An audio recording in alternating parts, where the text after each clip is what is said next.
Hello, cherry viewers. Welcome back to Sandy Home Recipe. Mama call about Sandy Home Recipe. And they can we share a video. Remember to subscribe. Now I share.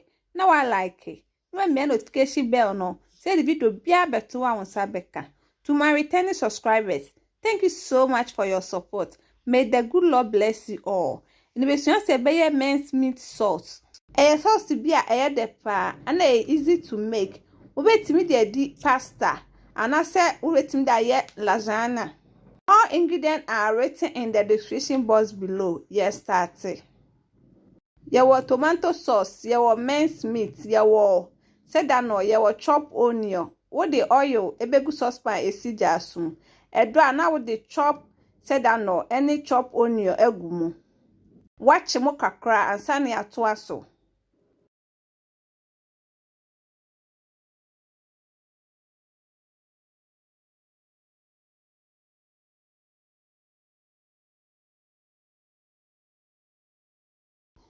Watch mu ewie no. Now the minced meat near the egumu.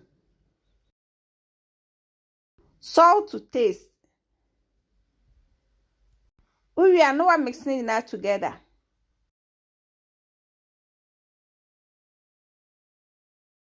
Obeko suwe nunum kwesta my baby 1-1.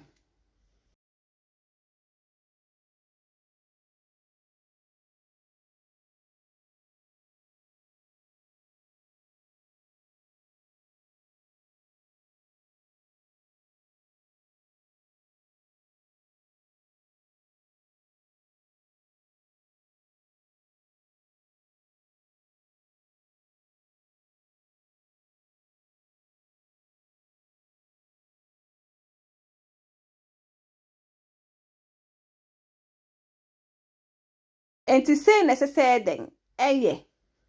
We are now the tomato puree and our tomato sauce egumu. One no muna desi so ame mu achekakra and sane ya tuaso.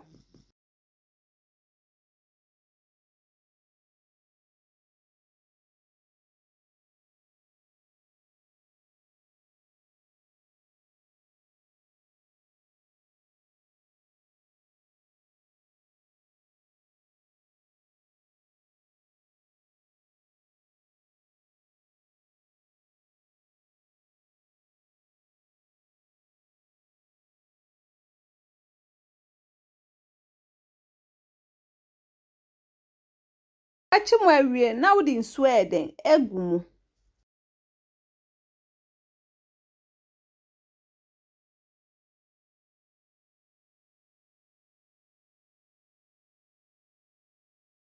Wakata so na atonebo aben wo ho anu anumu.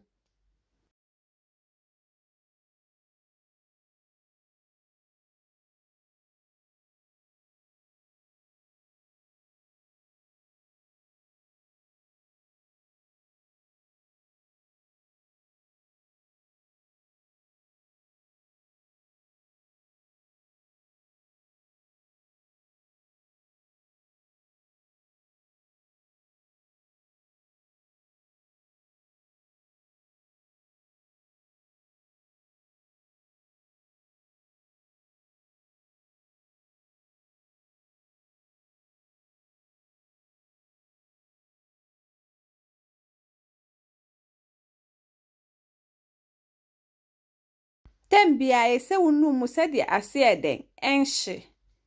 Please, if you are new to our channel, don't forget to subscribe, share, like, and also click the bell icon to get new video we will post.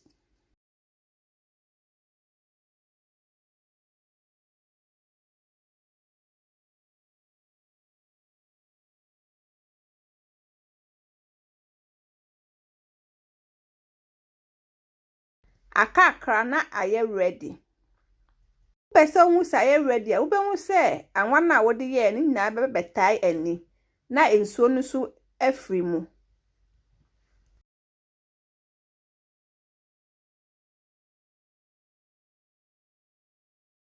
Aye ready. Na watwe. Na wakote agugu a ube store den ewo mu. Nti wetin dey di pasta and na oye lasagna betimi da ye. Now this our minced meat sauce. Please like this video and subscribe to our channel. Thank you so much for watching.